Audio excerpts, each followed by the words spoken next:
अस्सलाम वालेकुम जी, कैसे हैं आप सब? उम्मीद करती हूँ कि सब खैरियत से होंगे। अल्हम्दुलिल्लाह मैं भी बिल्कुल ठीक हूँ। आज मैं आपके साथ में शेयर करने जा रही हूँ शलजम, पालक और गोश्त की रेसिपी। बहुत ही ईज़ी और बहुत ही क्विक बनने वाली रेसिपी है। मतलब इंडिया पाकिस्तान में ही ऑलमोस्ट बहुत शौक से खाई जाती है और बहुत ही ईज़ी रेसिपी है और 2-3 स्टेप ही हैं इसके ऑलमोस्ट। तो मैं आपको बताती हूँ ये कैसे बनती है। और रेसिपी अच्छी लगी जी लाइक कर दीजिएगा, चैनल पे न्यू हैं तो सब्सक्राइब ज़रूर कर दीजिएगा। तो देखें ये मैंने लिया है 1.5 किलो शलजम पालक, यानी 1 किलो मैंने शलजम लिए हैं और आधी किलो पालक ली है और इसको इस तरीके से बारीक बारीक मैंने कट कर लिया है। और बहुत ही अच्छी तरह से मैंने इसको 4 से 5 पानी में धोया है क्योंकि इसके अंदर रेत बहुत ज़्यादा होती है। तो आपने इसको 3 से 4 पानी में बहुत अच्छे से धोना है जब तक कि इसका रेत वगैरह मिट्टी है वो निकल नहीं जाती। ठीक है, 1.5 किलो ये दोनों चीज़ें हो गई हैं। उसके बाद मैंने इसमें लिए है आधी किलो से थोड़ा सा ज़्यादा, ऑलमोस्ट 3 पाव ये गोश्त होगा। और देखिए इस तरीके से हड्डी वाला गोश्त आपको लेना है और कुछ कुछ आपने ये इस तरीके से साफ बोटी भी रखवा लेनी है। ये देखिए इस तरीके से, लेकिन जो इसमें जो गोश्त यूज़ होता है वो इस तरीके से हड्डी वाला गोश्त यूज़ होता है और इसका जायका बहुत अच्छा निकल के आता है इसमें। तो देखिए ये मैंने ले लिया है 3 पाव गोश्त। उसके साथ में मैंने ये लिए 2 प्याज ली है मीडियम साइज़ की, उसको इस तरीके से बारीक बारीक मैंने चॉप कर लिया है। आप चाहें तो इसको पीस भी सकते हैं, लेकिन मैं आपको बहुत ही ईजी तरीका बता रही हूँ तो इसलिए मैंने इसको देखें बारीक सा चॉप कर लिया है। ये एक पूरी जो गिट्ठी होती है लिया है और ये आधा इंच का टुकड़ा मैंने लिया था, तकरीबन 1 इंच का, सॉरी 1 इंच का टुकड़ा मैंने ये अदरक का लिया था। इसको भी मैंने इस तरीके से बारीक बारीक कूट लिया है। तो चले प्रोसेस करते हैं। बाकी जो मसाले वगैरह इसमें जाएंगे वो मैं आपको आगे दिखा दूंगी। तो इसको हम बनाने की प्रिपरेशन स्टार्ट करते हैं। देखिए मैंने एक ये खुला बर्तन ले लिया है, आप चाहें तो इसको कुकर में भी बना सकते हैं, लेकिन जो इसका जायका है वो खुले बर्तन में थोड़ा सा धीरे धीरे आराम आराम से पकने में ही आता है। तो देखिए मैंने खुला बर्तन ले लिया है, इसमें मैं ऐड कर रही हूँ 1 कप ऑयल, यानी कि 250 ग्राम ऑयल होगा ये, 250 ml ये ऐड कर दिया है। और इसको मैंने पहले से ही गर्म किया हुआ है, मैं सरसों का ऑयल ले रही हूँ, आप चाहें तो रिफाइंड वगैरह भी ले सकते हैं। देखें ये ऑयल मैंने इसमें डाल दिया है। इसमें ऐड कर रही हूँ प्याज जो मैंने बारीक चॉप करके रखी हुई थी, वो इसमें ऐड कर दी है मैंने। और इसको कोई ब्राउन या कुछ नहीं करना आपने, बस ये डाल दी है। इसके बाद में हम इसमें ऐड करेंगे ये गोश्त।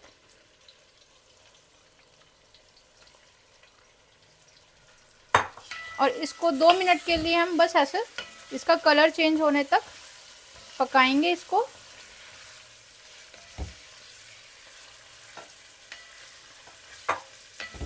गोश्त का जो कलर है वो थोड़ा चेंज हो गया है। अब इसमें हम ऐड कर देंगे लहसुन अदरक जो हमने पीस के रखा हुआ था, दोनों ऐड कर देंगे। और साथ ही हम इसमें ऐड करेंगे नमक, 1 चम्मच नमक मैंने इसमें ऐड कर दिया है। अब इसको अच्छी तरह से हमने थोड़ा सा पकाना है, यानी कि भूनने की तरफ लेके जाना है इसको हमने।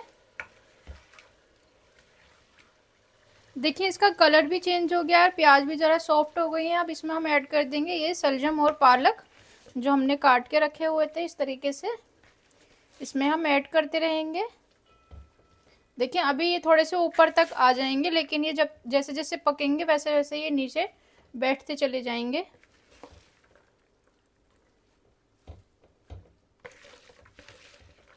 तो देखिए ये सारे सलजम हमने इसमें ऐड कर दिए हैं। अब इसकी जो आंच है वो थोड़ी सी तेज़ कर देंगे ताकि ये पक के नीचे बैठ जाएं और इसमें जगह बन जाए।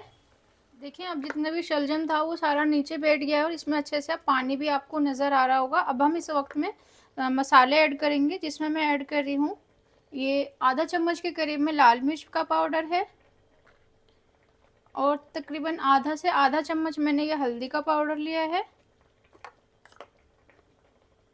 और देखें 1 चम्मच भर के ये मैं धनिया का पाउडर ले रही हूँ।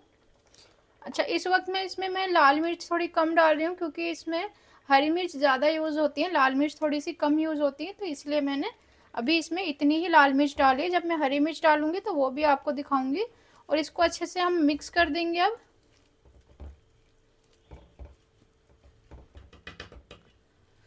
तो देखें इसको मैंने मिक्स कर दिया अच्छे से, सारे मसाले मिक्स हो गए हैं। अब हम इसको हल्की आंच पर तकरीबन 1 घंटे के लिए, 1 से डेढ़ घंटे के लिए, जब तक कि हमारा ये गोश्त गल नहीं जाता, हम इसको पकने के लिए छोड़ देंगे। मैंने इसमें कोई भी पानी जो पानी है वो सारा गोश्त और सलजम ने छोड़ दिया है। तो हम इसी पानी में इसको मीडियम हीट पर 1 से डेढ़ घंटे के लिए पकने देंगे। अगर आपका गोश्त बीच में ना गले, आप चेक कर लीजिएगा, तो आप पानी और भी ऐड कर सकते हैं। देखिए जितना भी प्रोसेस मैंने किया है अभी तक, वो आप सीधा कुकर में भी कर सकते हैं और आपको 1 से डेढ़ घंटे पकाने की ज़रूरत नहीं है। आप डायरेक्ट क्या करेंगे, पूरा प्रोसेस करने के बाद जितनी सीटियों में आपका गोश्त गलता है, 4 से 5 या 6, जितनी भी सीटियों में गोश्त गल सकता है, आप उतनी सीटी लगा लें, तो आपका मुश्किल से मुश्किल 15-20 मिनट में ये हांडी बनकर रेडी हो जाएगी। तो आप ये प्रोसेस कुकर में भी कर सकते हैं। अभी मैं इसको ढक देती हूँ और पकने के लिए छोड़ देती हूँ। तकरीबन 1 घंटा हो गया है। अब मैं इसको खोल देती हूँ।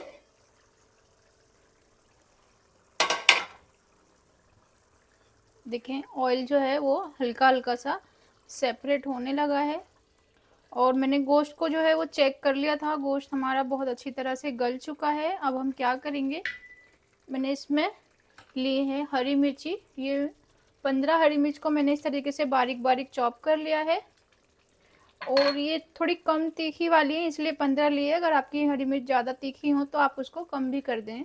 और देखें ये मैंने 1 इंच का अदरक का टुकड़ा लिया है, इसको जूलियन कट कर दिया है, ये ऐड कर दिया है। अब हमने इसकी बहुत अच्छे से भुनाई करनी है। देखें इस तरह से हम इसकी भुनाई करेंगे। देखें 10 मिनट हो गए हैं इसको भूनते भूनते और इसका थोड़ा थोड़ा सा ऑयल जो है वो सेपरेट होने लग रहा है और हरी मिर्च और अदरक जो हमने डाली थी वो भी ऑलमोस्ट गल गई हैं।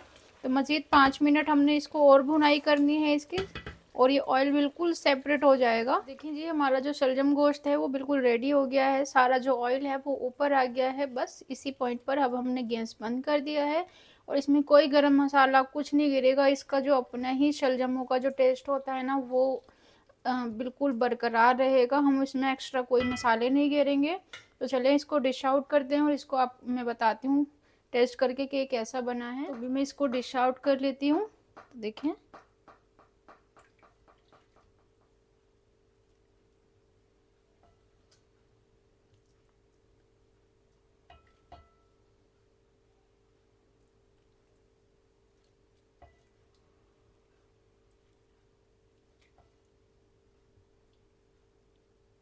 देखिए मैं इसको आपको टेस्ट करके भी बताती हूँ ये कैसा बना है। तो देखें गोश्त कितना अच्छी तरीके से गल गया है।